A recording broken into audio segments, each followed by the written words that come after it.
Kita lanjutkan kembali perbincangan. Saya mau ke Mbak Putri.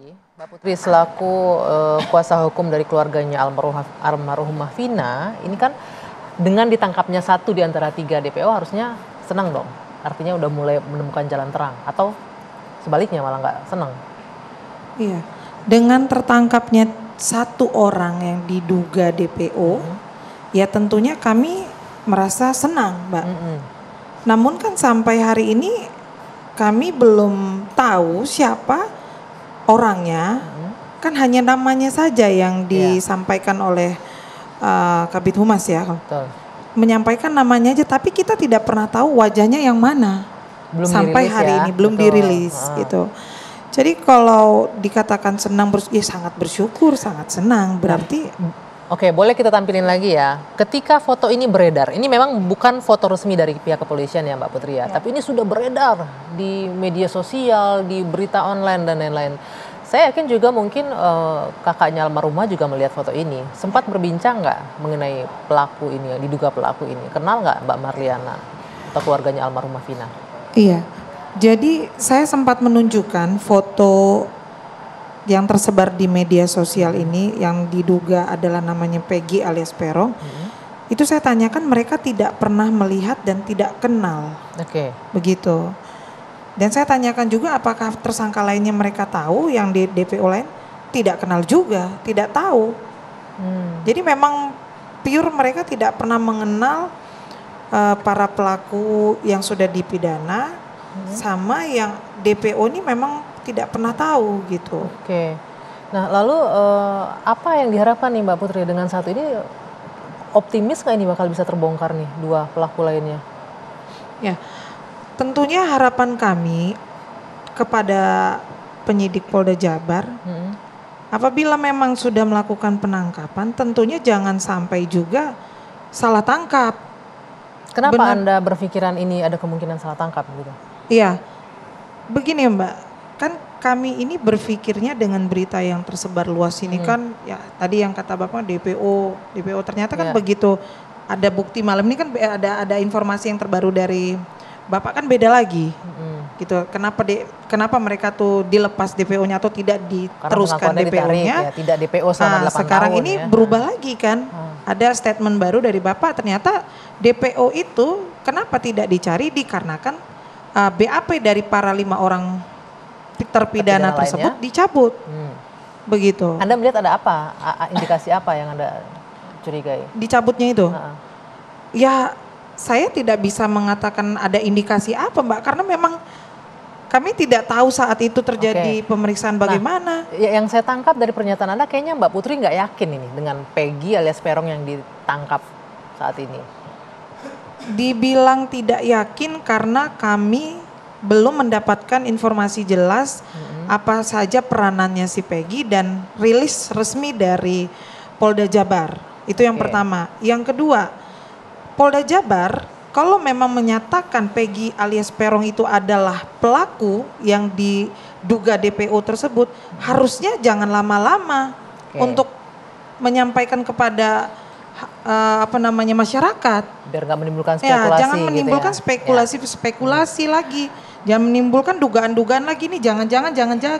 Nah, akhirnya kan ini sudah hari Selasa ya penangkapannya itu, Selasa jam 6 sore. Selasa malam ya. Selasa malam. Ini sudah di hari Kamis. Berarti kan sudah Selasa, Rabu, hampir 3 hari. Kita tanya ke Pak Arianto nih, Pak, apa pertimbangan pihak kepolisian Pak sampai saat ini belum merilis? Apa memang belum waktunya, belum yakin, buktinya belum cukup? Itu taktik daripada penyidik. Oke, tujuannya Pak? Jadi begini, ya supaya penyidikannya berhasil. Jadi begini ya, dalam undang-undang penyiaran itu kan publik harus menyampaikan, kecuali ada hal-hal yang memang harus dirahasiakan. Termasuk juga informasi yang menyangkut untuk penyidikan, itu hanya untuk penyidik. Kalau dipertimbangkan itu akan menyulitkan penyidikan. Jadi dia boleh menyaring itu hak daripada penyidik untuk tidak mengungkapkan gitu. Nah, dengan tidak mengungkap identitas ini artinya akan menyulitkan penyidik kalau diungkap ke publik identitasnya. Bukan, kalau dia tuh ngomong begini, nanti kan di cross check sana. Oh ternyata ini salah tangkap lagi misalnya gitu. Sekarang yang penting ini penyidik kan udah nangkap nih orang yang didalilkan oleh orang itu bahwa itu. Ini kan yang menduga kan hanya pengakuan dulu, diawali dengan pengakuan yang 5 orang itu kan Mbak, gitu kan. Mbak sebagai pengacara ini juga nggak menduga siapa pelakunya kan, itu hanya berdasarkan keterangan kesaksian itu kan, gitu kan. Jadi kan DPO lah, kalau keterangan ini dicabut kan berarti kan sebetulnya kan tidak valid untuk menjadi DPO kan, gitu kan. Nah, tapi karena ada tuntutan masyarakat yang ribut-ribut ini tadi, polisi dengan sigap melayani apapun yang jadi permintaan masyarakat. Saya mendukung itu Kapolda Jabar. Silakan. Gini Pak ya. Tadi pihak keluarga mengatakan bahwa putra mereka tidak mengenal sama sekali Peggy. Ya. Dan perkiraan saya juga jawaban yang sama akan mereka sampaikan ketika andaikan ada dua DPO atau lain tiga DPO berikutnya ya. diamankan oleh pihak kepolisian. Intinya tidak kenal. Pertanyaan saya lantas, nama DPO ini awalnya muncul dari siapa? Dari pengakuan kan Pak Jogi? Pak Jogi, dari mana muncul nama 3 DPO ini? Jadi mungkin begini Pak, supaya saya luruskan dulu, Bapak kan tidak tahu apa yang terjadi sejak dari awal sampai dengan kami berhadapan di sidang pengadilan. Jadi narasi Bapak tadi terlalu banyak, saya lihat itu keluar daripada apa yang sebenarnya terjadi. Yang Bapak maksud keluar dari jalur saya atau siapa? Bukan. Pak Ari. Pak Ari. Okay. Jadi begini Pak ya, kami sebagai lawyer yang ditunjuk setelah kelima klien saya berada di Polda Jabar, itu dulu digarisbawahin.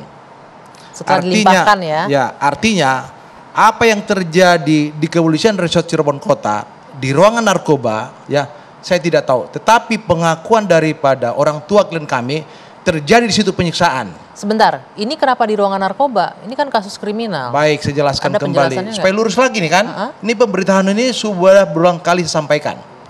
Ayahnya daripada almarhum Egy ini anggota polisi yang bertugas di bagian narkoba selaku kanit. Maka tindakan-tindakan di luar daripada prosedural itulah yang dilaksanakan. Di luar prosedural? Itu betul. Oleh ayahnya almarhum Egy? Oleh ayahnya almarhum Egy. Yang menangkap 8 orang itu dari narkoba atau dari reskrimum? Dari narkoba dibantu dengan anggotanya. Memang ada indikasi mereka masalah narkoba begitu? Bukan. Jadi begini, saya jelaskan supaya clear ini masalahnya. Ada 2 orang yang memberikan informasi yang keliru atau sesat kepada orang tua daripada Eki.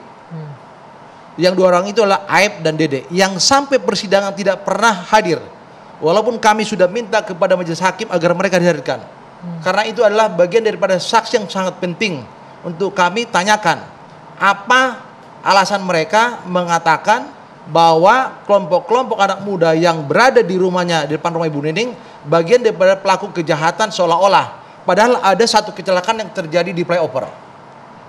Nah ini kan informasi tidak digali, tidak dimatangkan. Kalau kita bicara dalam konteks penyelidikan. Oke, sebentar. Kenapa emosional begitu? Langsung mau tangkap. Ini kan tidak boleh. Karena anaknya menjadi korban. Barangkali Karena kalau publik, kalau boleh. orang awam melihat kan begitu, berarti ini anaknya jadi korban pembunuhan. Kami juga di ruang persidangan sudah mengatakan kami turut belasungkawa. Tetapi dalam konteks hukum pembuktian harus jelas. Nggak boleh.